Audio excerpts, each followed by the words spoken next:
The moment my son opened his Christmas present, his tiny hands trembling with excitement, my mother smiled.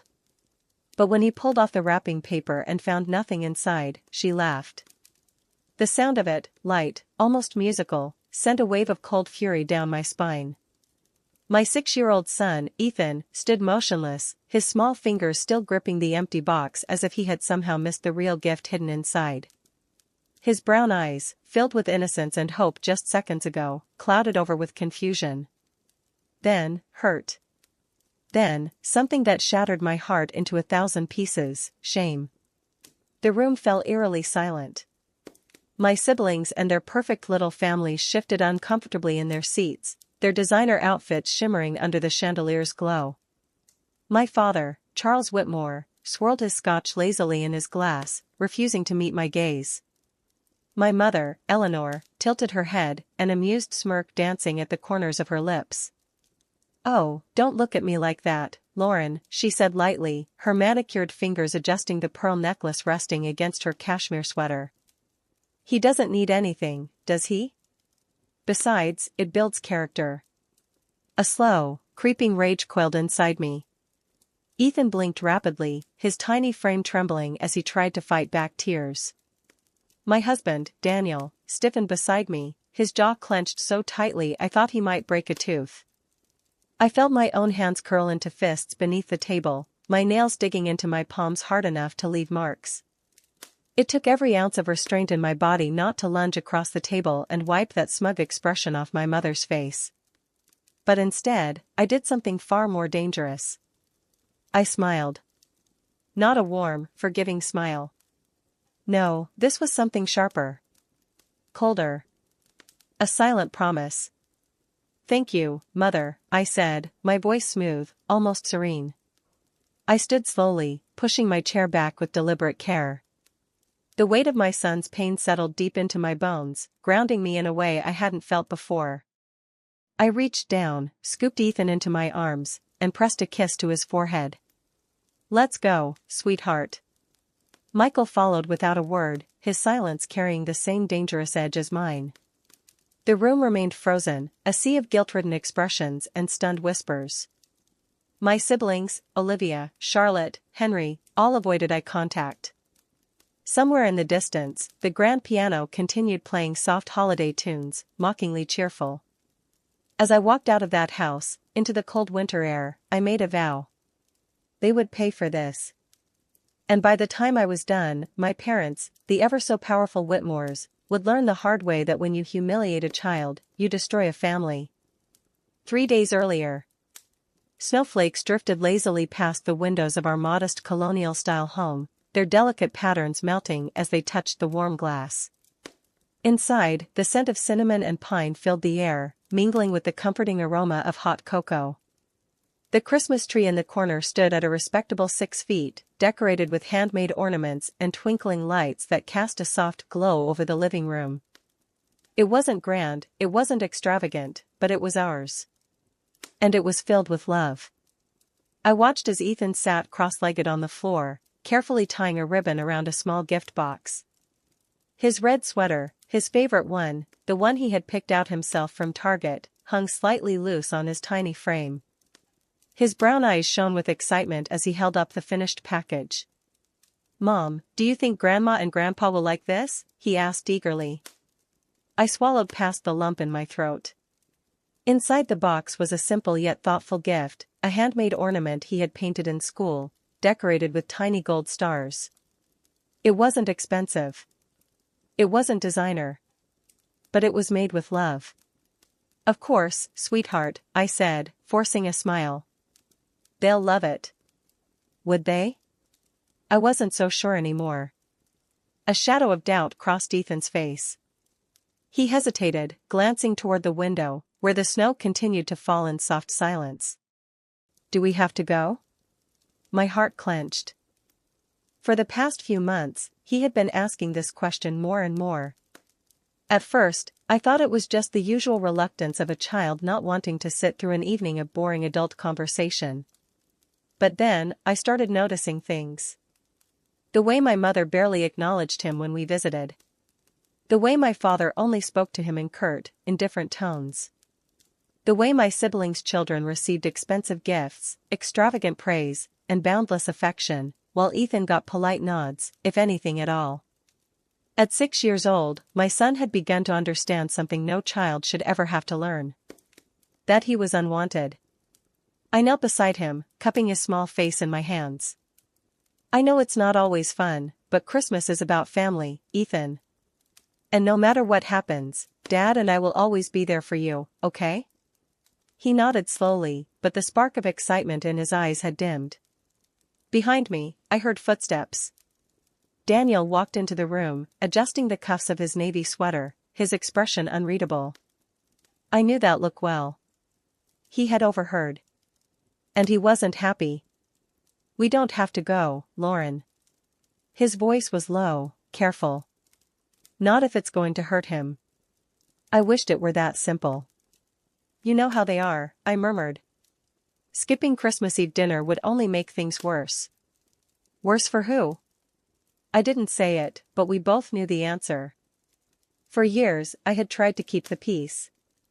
I had swallowed their passive-aggressive remarks, endured their dismissive glances, ignored the way they looked down on my marriage, on my husband. Because, despite everything, they were still my parents. And a small, foolish part of me still held on to the hope that maybe, just maybe, one day they would change. But after this Christmas, I would finally understand. People like my parents don't change. They only break.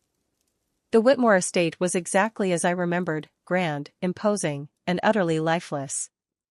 The towering Victorian mansion stood like a frozen relic against the snowy landscape, its white stone walls pristine, its iron gate gleaming under the soft glow of lanterns. The moment we pulled into the driveway, I felt the weight settle on my chest. A luxury SUV was already parked in front, Olivia's, of course. My older sister had arrived early, as she always did, eager to bask in my mother's approval. From inside, I could hear the faint hum of classical music, the clinking of crystal glasses, the distant laughter of children. Ethan fidgeted in his seat, his small fingers twisting the hem of his sweater. "Are you sure Santa comes to Grandma and Grandpa's house?" he asked hesitantly. Daniel reached over, giving his shoulder a reassuring squeeze. "Santa goes wherever you are, buddy. And no matter what happens tonight, you have us. That's all that matters." Ethan nodded, but I could see the doubt lingering in his eyes. Taking a deep breath, I stepped out of the car, adjusting my coat against the biting wind. Daniel helped Ethan out, ruffling his hair as they followed me up the grand stone steps. I hesitated for just a moment, my fingers hovering over the door handle. Then, with a steadying breath, I pushed open the heavy wooden door. Warm air enveloped us instantly, carrying the scents of roast turkey, cinnamon, and freshly baked bread. The grand foyer was as breathtaking as ever, the marble floors gleamed under the chandelier's glow, the walls adorned with paintings of ancestors who had built their fortune long before I was even born.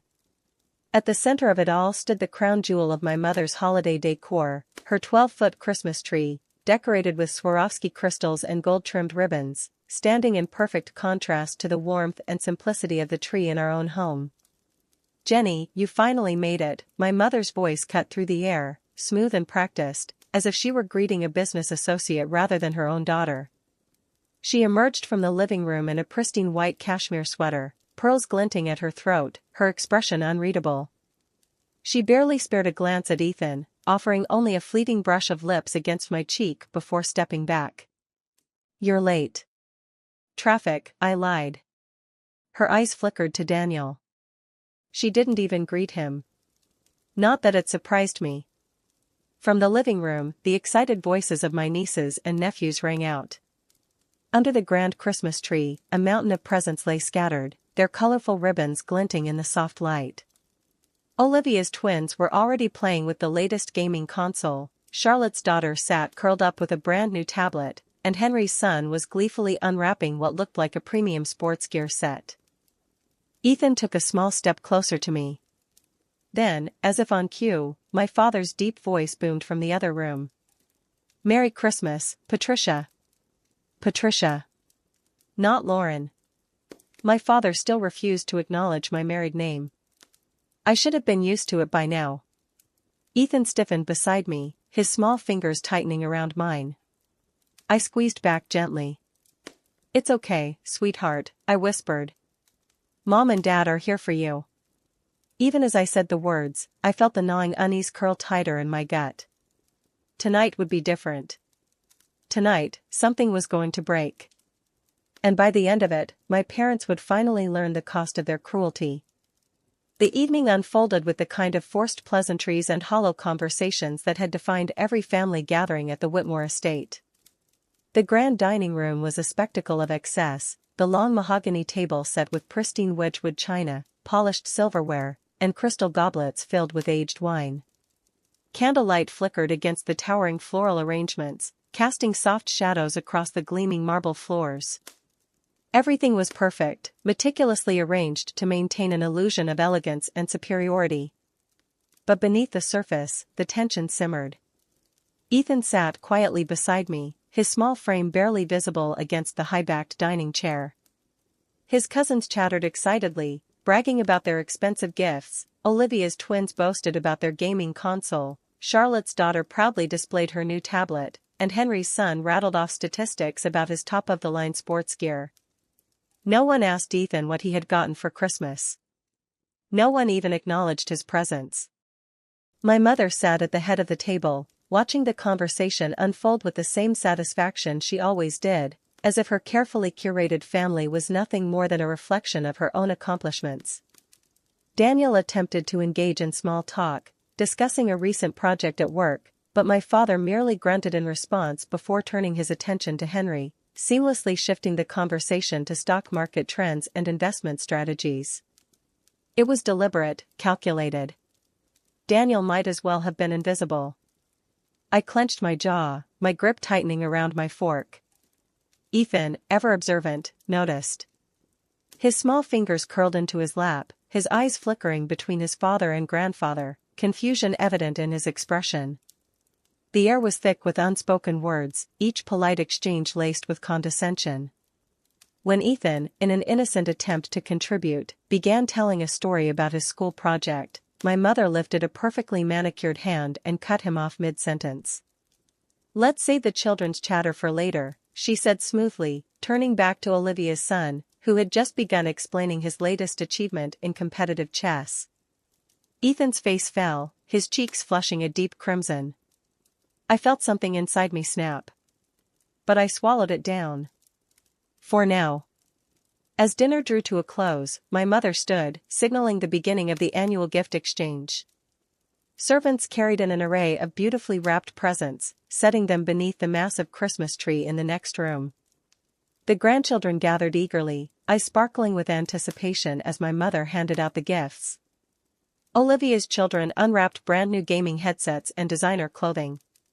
Charlotte's daughter received a high-end laptop, while Henry's son was given an advanced programming kit.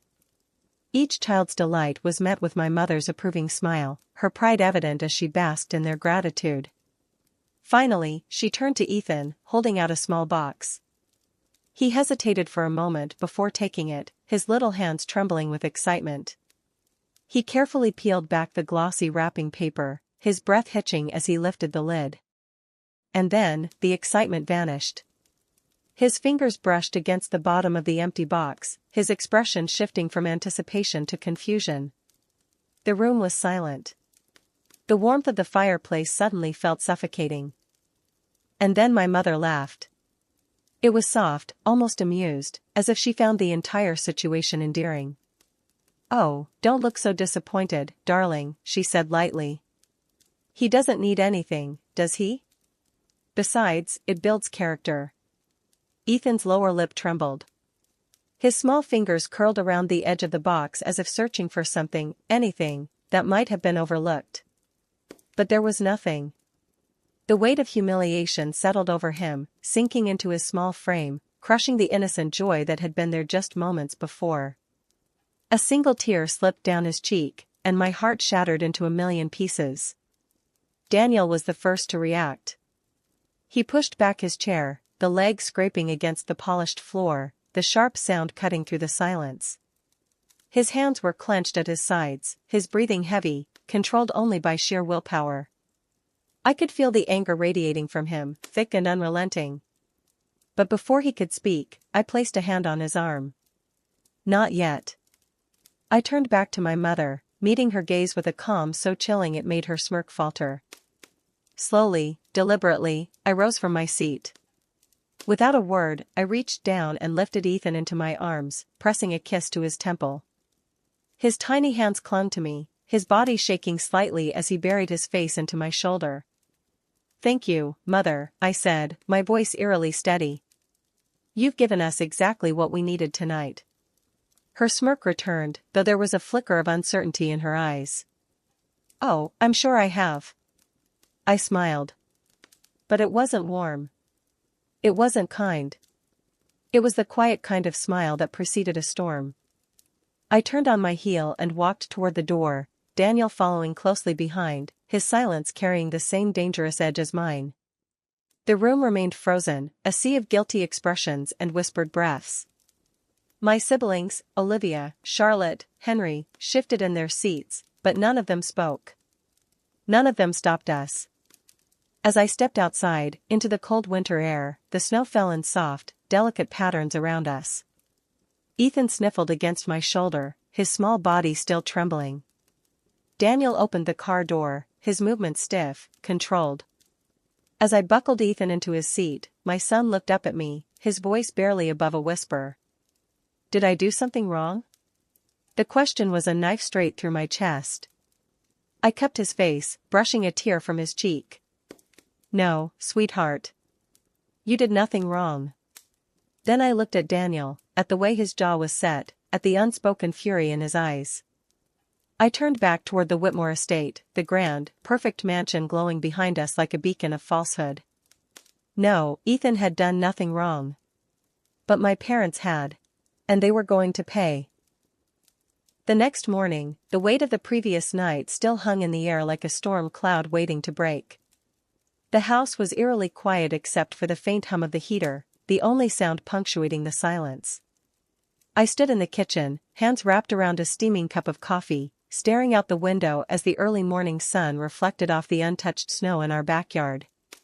The night before had played on repeat in my mind, Ethan's crushed expression, my mother's mocking laughter, the suffocating silence that followed.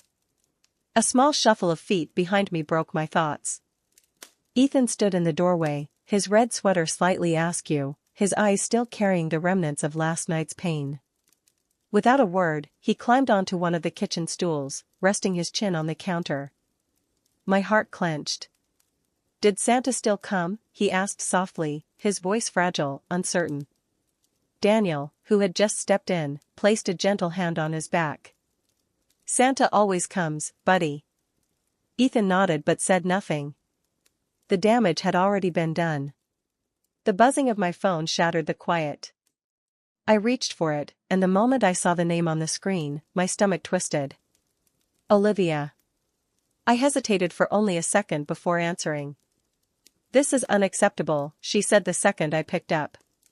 Her voice was tight, controlled, but I could hear the undercurrent of anger beneath it.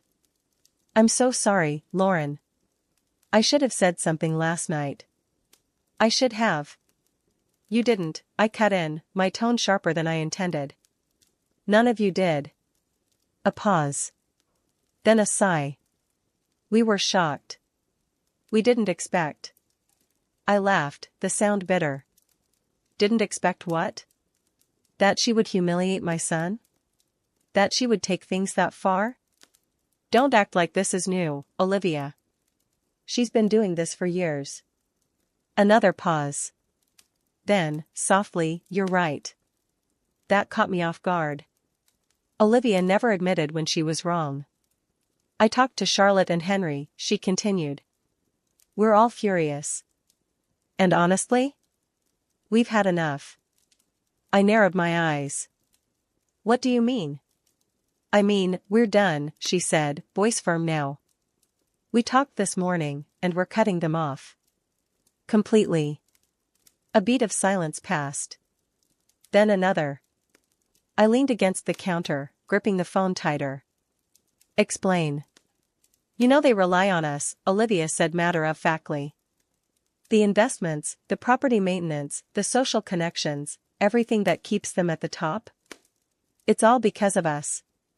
We've been the ones making sure their lives run smoothly while they act like they're still untouchable. But after last night?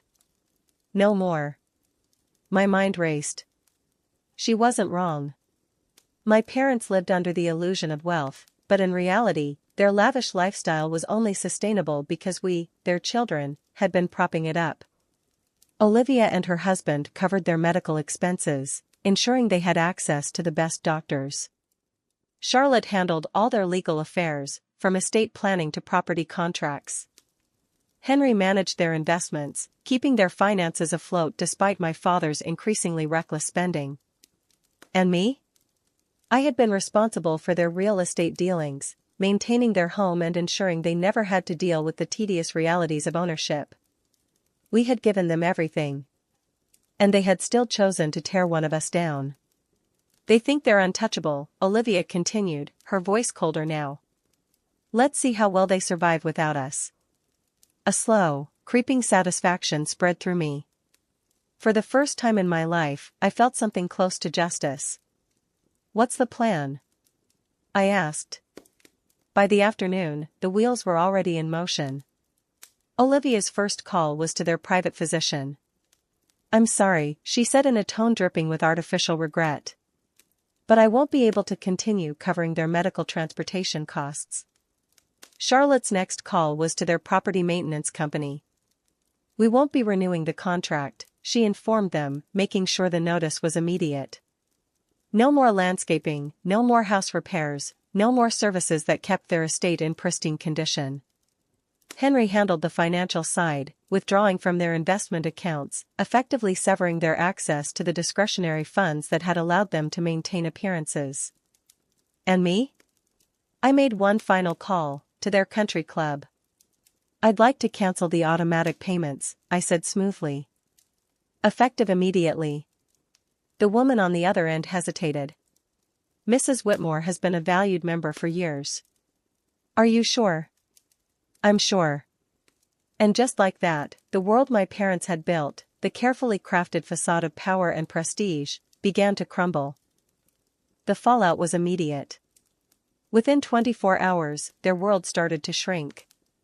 My mother's phone calls went unanswered, her invitations to luncheons ignored. At their next church gathering, the whispers started. People who had once fought for a seat at her table suddenly kept their distance, sensing the shift in power. My father, who had spent years boasting about his financial acumen, found himself struggling to keep up with even the most basic expenses. Without Henry managing their portfolio, poor decisions led to quick and devastating losses. But the biggest blow came when their home began to deteriorate. Without maintenance, small issues became big ones. The once pristine lawn grew wild, the carefully curated rose garden withered. The heating system failed during one of the coldest weeks of winter, and for the first time in decades, my mother had to make calls to contractors herself, calls that were now met with indifference rather than urgency. They had always believed they were above consequences. That no matter how they treated us, we would always be there to support them. They were wrong. And soon, they would feel the full weight of what it meant to be abandoned. Winter had never felt so cruel inside the Whitmore estate. The once pristine mansion now bore the unmistakable signs of neglect, cracks creeping along the marble floors, dust settling in corners where no housekeeper had been to clean, and worst of all, a cold that seeped into the very bones of the house. Without the usual maintenance, the grand estate was no longer the shining beacon of old money and power. It was just another house, stripped of its illusion of invincibility. For the first time in their lives, Charles and Eleanor Whitmore were struggling. Their appointments at Greenwich Hospital had been cancelled. Without Olivia's funding, their VIP status had disappeared overnight. No more personal calls from doctors, no more priority treatments. My mother, who had once prided herself on getting same-day access to specialists that others waited months for, now sat in a crowded waiting room, clutching her designer purse as though it held the last remnants of her dignity. My father, always so composed, had received his first ever declined transaction at the country club, the membership fees suddenly overdue now that Henry had pulled their discretionary funds. The whispers had begun. They had spent decades crafting a life of prestige, carefully curating every detail to maintain their standing. But without the financial and social support of their children, their kingdom was crumbling. The Christmas invitations stopped coming. The friends who once flocked to them at charity galas now barely acknowledged them in public. My mother had tried to salvage the damage, attempting to host one of her infamous luncheons, only to be met with polite refusals and thinly veiled excuses. People could smell desperation. And nothing was more pathetic in their world than a Whitmore who had lost control. And then, just 2 weeks after Christmas, they came to me. It was early morning when the knock echoed through my home. The sound was foreign, unexpected. I wasn't used to visitors, especially not ones like them. I opened the door to find my parents standing there, stripped of their usual armor. My mother's hair, always perfectly styled, was slightly out of place, the first sign of her unraveling. My father's expensive cashmere coat looked worn, as though he had been wearing it far more frequently than before. But it was their eyes that caught me off guard, tired, weary, and for the first time, uncertain. "Lauren," my father started, his voice measured, cautious. "We need to talk." I didn't step aside immediately. For so long, they had expected me to come to them. They had expected that no matter what they did, I would always return, always seek their approval. Now, they were here, at my doorstep, looking at me as though I was their last hope. "Come in," I said finally, my tone giving nothing away. They stepped inside, my father scanning the room as if seeing my home for the first time, as if realizing that despite not having their wealth, I had built something real. Daniel sat at the dining table, watching them with unreadable eyes. Ethan was upstairs, still asleep, unaware that the very people who had humiliated him were now standing in our living room. My mother cleared her throat, clearly uncomfortable. "Lauren, we've had a difficult few weeks." I said nothing. "We've run into some challenges," my father continued, and for the first time, I saw it, the hesitation, the fragility beneath his usually unshakable demeanor. The great Charles Whitmore, struggling to admit weakness. "Challenges?" I echoed, arching an eyebrow. "You mean the hospital appointments you can't get? The country club membership you can't afford? The house falling apart without someone to maintain it?" My mother flinched, just barely. "It's not just that," she murmured, her voice quieter now. "People are talking." Ah. There it was. It wasn't just about the money, or the inconvenience. It was about the loss of status. "You mean your friends have abandoned you?" I tilted my head, my voice carefully neutral. "Now that you're no longer the Queen of Greenwich Society?" Silence. "Lauren, we know we've made mistakes," my father finally said, his tone heavier than before. "We? Mistakes?" The word came out sharper than I intended. I took a step forward, folding my arms. "You humiliated my son. On Christmas. You deliberately singled out a 6-year-old to make a point. And now that the consequences are hitting you, now you want to talk?" My mother's lips parted slightly, as if she had been expecting something different, as if she thought I would immediately soften, that I would fall back into the role of the daughter who always sought their approval. But I didn't. I saw the flicker of something on my father's face then, not just guilt, but regret. Real, painful regret. "We were wrong," he said, and this time, his voice wasn't measured or rehearsed. It was raw. "We let our pride blind us to what truly mattered." My mother remained silent. Her fingers clutched the hem of her coat, a gesture that, in anyone else, would have been a sign of vulnerability. But in her? It was a sign of struggle. "We built our lives around status," my father continued. "And we forgot that none of it meant anything if we lost our family." A long silence stretched between us. Then, from the stairs, a small voice. "Grandma?" We all turned. Ethan stood at the top of the staircase, his little hands gripping the railing, his eyes still heavy with sleep. He had clearly woken up midway through the conversation, and I wondered how much he had heard. My mother stiffened. Her entire body tensed, as if she had been caught off guard. Then Ethan asked the question that shattered everything. "Why don't you like me?" The room turned to ice. My mother's breath hitched. For the first time, true, genuine pain crossed her face. Not the kind put on for show, not the kind meant to manipulate, but real, deep-rooted pain. Her voice broke. "I don't deserve your forgiveness, Ethan." My son tilted his head, considering this.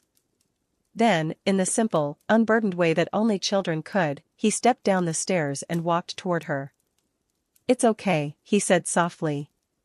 "I have my red sweater. If you're cold, I can let you borrow it." And just like that, the woman who had spent her entire life holding on to power crumbled. Tears slipped past the carefully crafted walls she had built around herself, streaking down her face, smudging the perfect makeup she always wore like armor. My father placed a hand on her shoulder, his own expression heavy.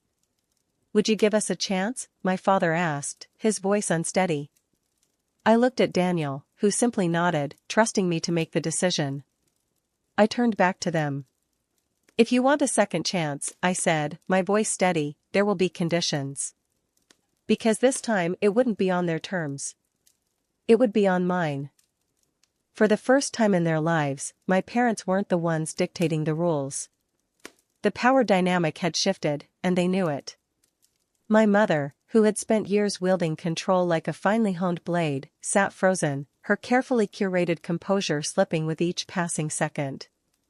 My father, once the untouchable patriarch of the Whitmore family, merely nodded, his silence a quiet admission of defeat. "Conditions?" my mother finally asked, her voice hoarse, as if the very act of speaking those words burned her throat. I leaned against the dining table, arms crossed, studying them. "Yes. If you truly want to be part of this family again, you don't just get to waltz back in when it's convenient for you. Things will be different." My mother opened her mouth, most likely to argue, but I held up a hand, stopping her. "First, there will be no more judgment. No more subtle insults, no more comparing Ethan to his cousins, no more treating Daniel like an outsider. If you can't respect my family, you have no place in it." My father nodded immediately, his expression tired but accepting. My mother hesitated, lips pressed tightly together, but after a long pause, she gave a small, almost imperceptible nod. "Second," I continued, "this relationship will not be one-sided. If you want to rebuild what you've broken, you have to put in the effort. That means showing up, not just for appearances, but because you genuinely care." My mother exhaled slowly, her hands clenching around the hem of her coat. "And what does that mean, exactly?" "It means no more grand gestures for the sake of reputation. No more charity events where you pretend to be the perfect mother and grandmother. If you want to see Ethan, you do it because you love him, not because you need to maintain an image." Something flickered in my mother's eyes. Guilt. Regret. The slow, painful realization that the world she had built was nothing more than a house of cards, and it had finally collapsed. "And finally," I said, voice steady, "you are no longer entitled to our support.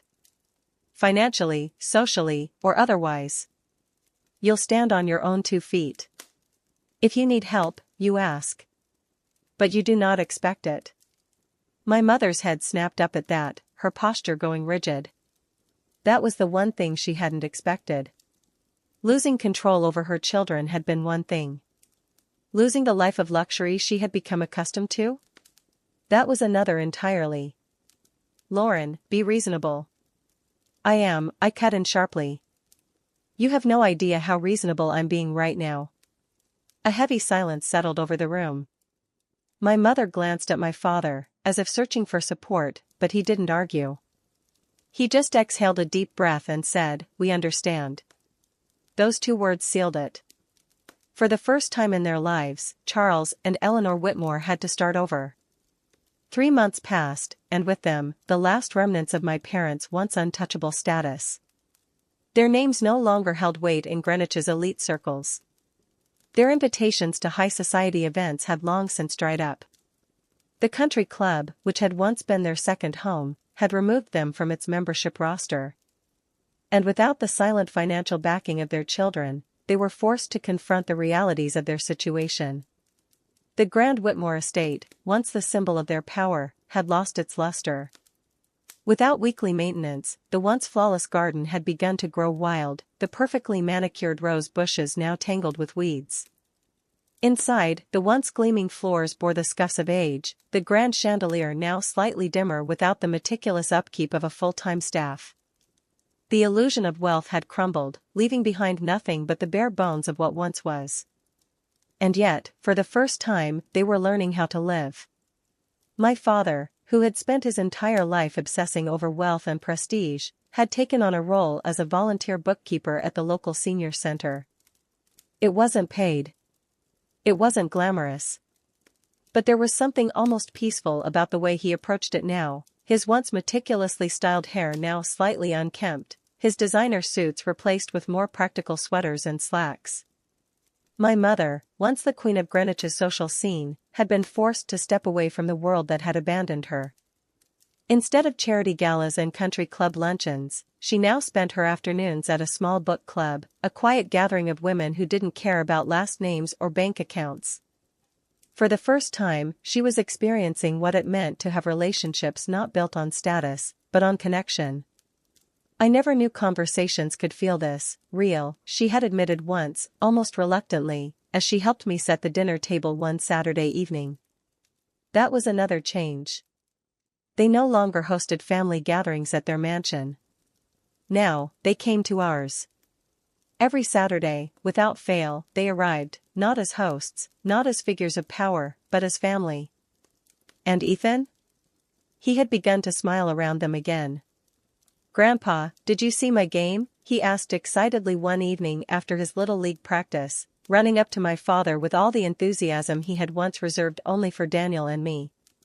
My father, the same man who had once dismissed Ethan's very existence, knelt down, ruffling his hair.